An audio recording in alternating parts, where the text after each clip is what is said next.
संविधान द्वारा सिखाया गया एक रिवाज, जनता के लिए बेबाक आवाज। दिल्ली में आम आदमी पार्टी के पूर्व विधायक दुर्गेश पाठक के घर पर केंद्रीय एजेंसी सीबीआई ने छापा मारा है। यह कार्रवाई केंद्रीय एजेंसी ने एफसीआरए के एक मामले में की है। आइए जानते हैं मामला क्या है, वहीं दुर्गेश पाठक ने इस बारे में क्या कहा है। ये तो आप बता रहे हो जी, उन्होंने नहीं बताया, तो आपके पास ज़्यादा जानकारी है, मेरे पास कम जानकारी है। उन्होंने तो मुझे ऐसी कोई बात बताई नहीं जो आप इतना डिटेल में बता रहे हो।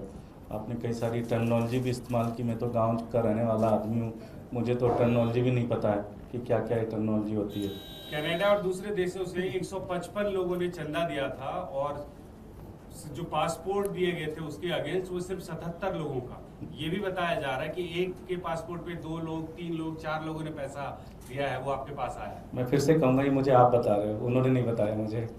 उन्होंने मुझे कोई जानकारी नहीं दी, ये सारी जानकारी आप दे रहे हो। हाल ही में आपके पूर्व विधायक दुर्गेश पाठक को 2027 के विधानसभा चुनावों से पहले पार्टी का गुजरात सह प्रभारी नियुक्त किया गया था।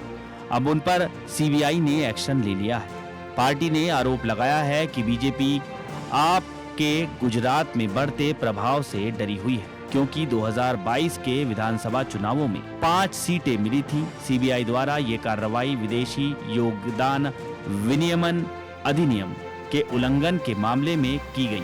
इससे पहले ईडी ने गृह मंत्रालय को एक रिपोर्ट सौंपी थी, जिसमें कहा गया था कि 2014 से 2022 के बीच आपको विभिन्न देशों से लगभग 7 करोड़ रुपए का चंदा मिला था। इसमें 2016 में कनाडा में आयोजित एक कार्यक्रम भी शामिल है, जिसका आयोजन दुर्गेश पाठक ने किया था। सीबीआई द्वारा दुर्गेश के घर पर रेड मामले में संजय सिंह ने कहा, गुजरात में आपकी बढ़ती ताकत से बीजेपी घबराई हुई है। दुर्गेश पाठक को गुजरात का सहप्रभारी बनाए जाने के बाद सीबीआई उनके खिलाफ कार्रवाई करने पहुंची है। ये राजनीति से प्रेरित और मनगढ़ंत का मामला है। गुजरात में बीजेपी की हालत पतली है और जनता असंतुष्ट है। आप इस तरह की धमकियों से नहीं डरेगी और लड़ाई जारी रखी जाएगी। दिल्ली की पूर्व सीएम आतिशी ने दुर्गेश पाठक के घर पर सीबीआई रेड को लेकर सोशल मीडिया प्लेटफॉर्म एक्स पर पोस्ट किया। आतिशी ने कहा, सीबीआई रेड कोई इत्तेफाक नहीं है, ये बीजेपी की डर से निकली हुई साजिश है। बीजेपी जानती है कि गुजरात में अब सिर्फ आम आदमी पार्टी ही उन्हें चुनौती दे सकती है और इस सच्चाई से उन्हें हिला दिया है। आप नेता अनुराग ढांडा ने भी अनुराग पाठक पर सीबीआई के एक्शन पर प्रतिक्रिया देते हुए कहा, आम आदमी पार्टी के गुजरात सह प्रभारी दुर्गेश पाठक के यहाँ सीबीआई की रेड चल रही है।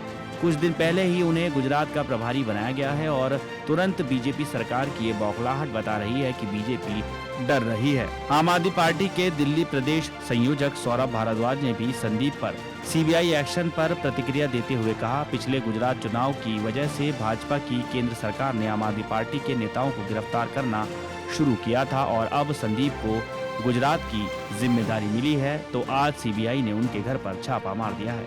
जिस यूनिफॉर्म सिविल कोड पर देश में घमासान मचा हुआ है, उसे भारत संयुक्त राष्ट्र में भी लागू कराएगा। इसके लिए उसे 3 देशों का साथ भी मिला है।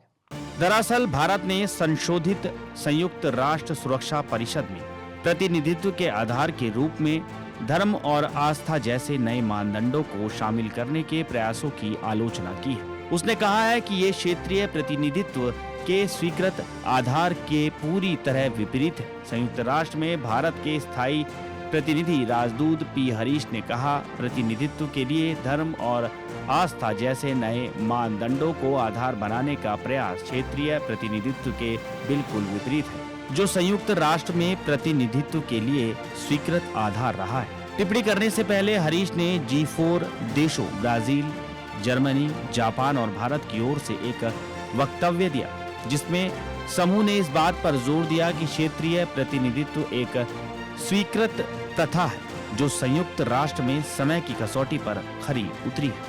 उन्होंने कहा कि ऐसे तर्क की विस्तारित एवं नई सुरक्षा परिषद प्रभावी नहीं होगी, वास्तविक सुधारों को रोकने का प्रयास है। उन्होंने कहा, उचित कार्य पद्धतियों और जवाबदेही तंत्र युक्त नई परिषद अहम वैश्विक मुद्दों पर सार्थक ढंग से काम करने में सक्षम होगी। G4 ने कहा, वर्तमान में संयुक्त राष्ट्र का जो स्वरूप है वो एक अन्य युग का है, वो अब मौजूद नहीं है और वर्तमान की भू राजनीतिक परिस्थितियां इस स्वरूप की समीक्षा की मांग करती हैं। वर्तमान में सुरक्षा परिषद में 5 स्थायी सदस्य हैं, चीन, फ्रांस, रूस, ब्रिटेन और अमेरिका। शेष 10 सदस्यों को 2 साल के कार्यकाल के लिए गैर स्थायी सदस्यों के रूप में चुना जाता है। भारत पिछली बार 2021-22 में गैर स्थायी सदस्य के रूप में परिषद में शामिल हुआ था।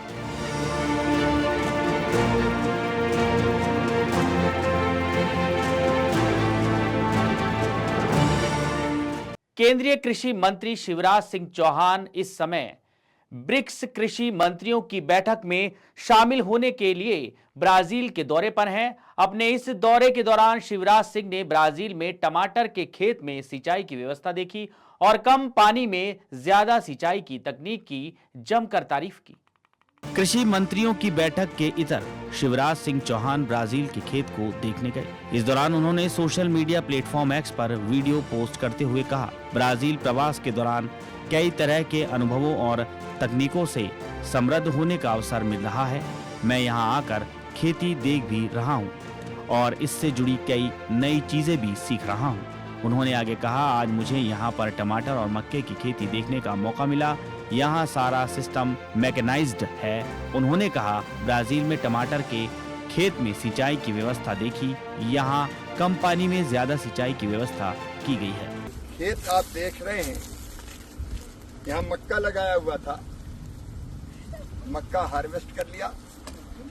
जैसे मैंने बताया था, मशीन से हार्वेस्ट किया तो भुट्टा अलग चला गया और पेड़ जो पौधा होता है वो अलग चला जाता है।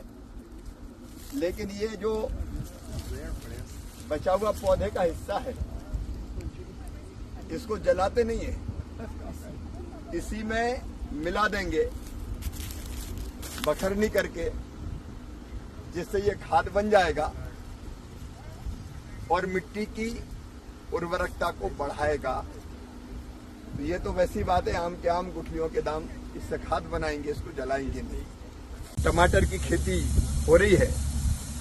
मैंने यहाँ की सिंचाई के सिस्टम को देखा है, वो आप सामने खड़ा देख रहे होंगे। एक मशीन है, उसमें यूरिया का टैंक है, वो यूरिया पानी में घोला जा रहा है और पानी में घोल के इस पाइपलाइन के जरिए, इसको क्या कहते हैं, इसका नाम पिवोट। इसमें आप देखें कि स्प्रिंकलर लगे हुए हैं और इन स्प्रिंकलर से इस टमाटर में पानी दिया जा रहा है, जिसमें पहले से ही न्यूट्रिएंट मिले हुए हैं। इससे पहले कृषि मंत्री शिवराज सिंह ने कहा कि भारत और ब्राजील के संयुक्त प्रयास वैश्विक खाद्य सुरक्षा को मजबूत करने में अहम भूमिका निभा सकते हैं।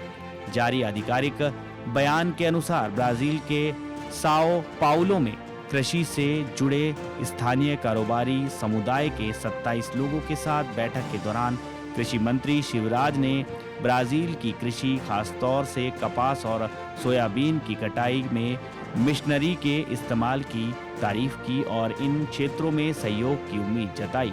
शिवराज सिंह चौहान ने ब्राजील के कृषि समुदाय को भारत आने का न्योता देते हुए कहा कि इससे आपसी अनुभवों को और आगे बढ़ाने और तकनीकी साझेदारी को मजबूत करने का अवसर मिलेगा।